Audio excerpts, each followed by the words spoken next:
八军参谋长来访，习近平竟然缺席接见，全场交由张又侠、王毅、韩正各自分头会面。巴基斯坦陆军参谋长穆尼尔近日抵达北京，这场看似例行的军事外交，却在安排上显得异常破碎诡异。作为中共铁杆盟友的高层来访，过去总有习近平亲自出面合照致辞，如今最高领导人避而不见，背后究竟隐藏什么风向？是习近平健康告急，还是军权松动？张又侠成为新门面？更关键的是，这场军事会晤是否成了外界判读中共高层去习化提速的真实信号？这里是大时局要闻透视，我是王潇。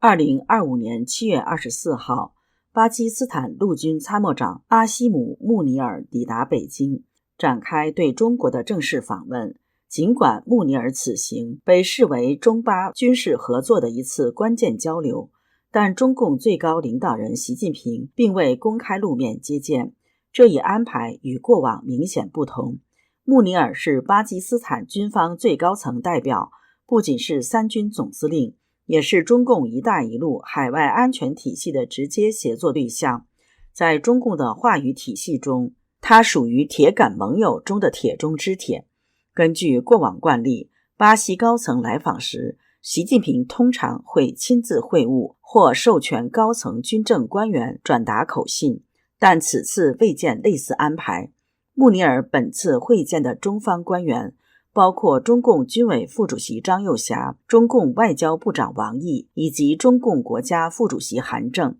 三场会谈均由各部门分别发布通稿，未见统一新闻稿或中央高层定调。官媒新华社对张又侠会晤的报道未使用战略伙伴、领导人指示等高规格措辞，仅简要提及双方加强战略沟通与务实合作。王毅与韩正的会谈通稿也未见习主席重视等常见表述，整体语气低调克制。相比之下，巴基斯坦媒体高度关注此行，称穆尼尔此行意在扩大军售，深化训练合作，并强化对中安全承诺。中共方面则未公开回应军售细节，也未将习近平置于对话焦点之中。此次未见习近平，不提习指示，分层接待的安排，被认为是中共高层对外事务处理风格的明显变化，也引发外界对当前中南海政治气氛与决策节奏的进一步关注。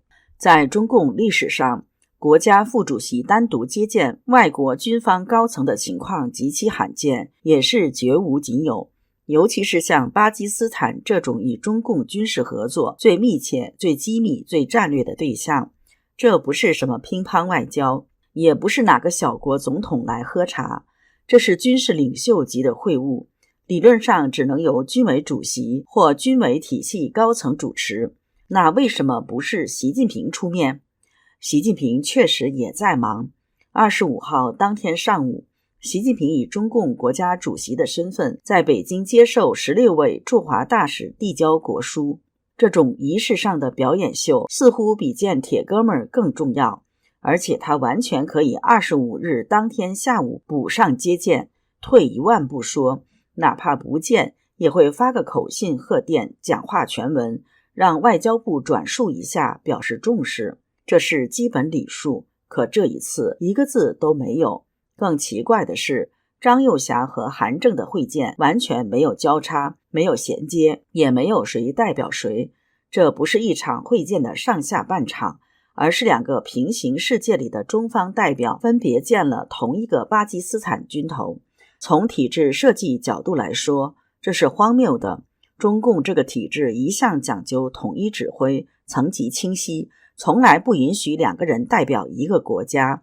尤其还是军事领域。这种安排出现的唯一解释就是，本该由中共军委主席出面的代表军事与国家两线的，现在不能露面了，只能拆成两人补位。张又侠补军事职能，韩正补礼仪地位，但承担国家加军队的最高统帅角色，中共军委主席的习近平名义上还在，但实际上已经从剧情里退场了。而本应代表习近平会见穆尼尔的韩正在讲话中完全没有提及习近平，全文通篇讲中巴友谊如何好，甚至点名提到习主席同扎尔达里总统、夏巴兹总理保持战略指引，而这里说的是习主席，而不是中央军委主席习近平，这是刻意淡化军事身份，只保留国家主席层级的虚伪称谓。再看张又侠那篇报道更干脆，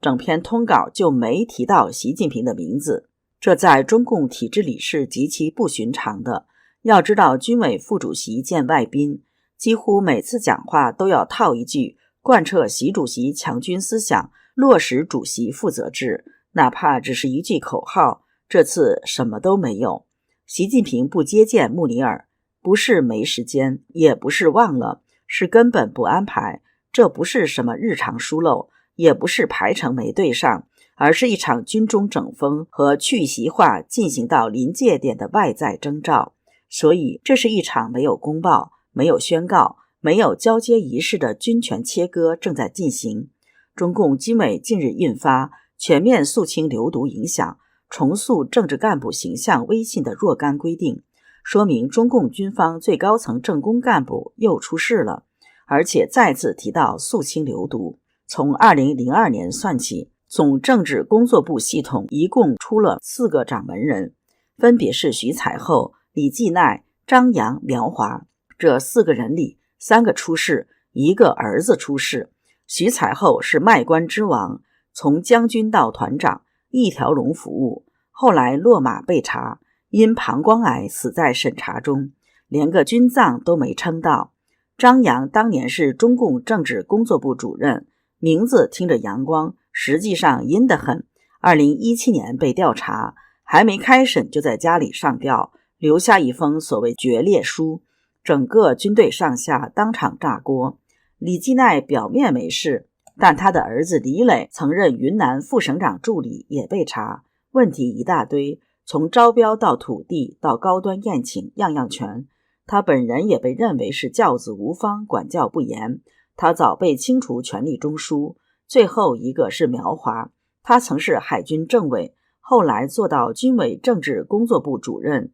军中话语权极大。他一手提拔了多位海军与陆军政工干部，像秦树同、袁华智、李汉军这些人，一个个后来也跟着他出事或失踪。习近平的亲信派系在军中全倒了。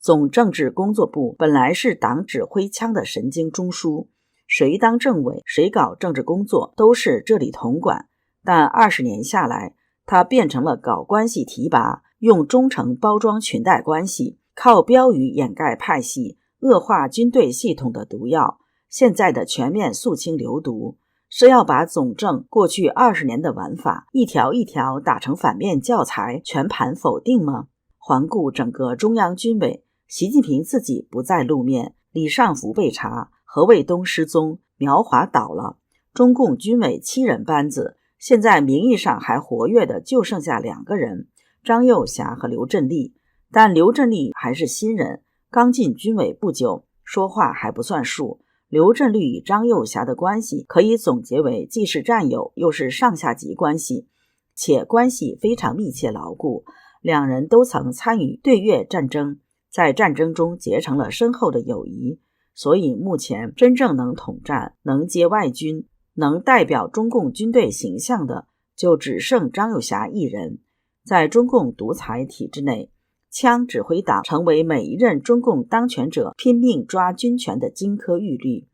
江泽民掌权时，扶植徐载厚，郭伯雄任中央军委副主席，张杨任政治工作部主任。习近平掌权后，徐才厚、郭伯雄、张杨和中央军委总参谋长房峰辉纷纷落马，并有一大批高级将领落马，比战争时期伤亡的将领高出几十倍。目前主掌军队的张又侠在反思，历次的政治运动，军队都是深受其害。现在他不再希望党政系统的当权者过度对军队指手画脚了。但在中共一党专制的独裁体制下，张又侠的希望能实现吗？除非没有共产党。只有在民主国家、军队国家化的状态下，张幼霞的希望方可实现。你怎么看呢？请留言告诉我们。这里是大时局要闻透视，感谢你的陪伴与思考，请订阅分享并打开小铃铛，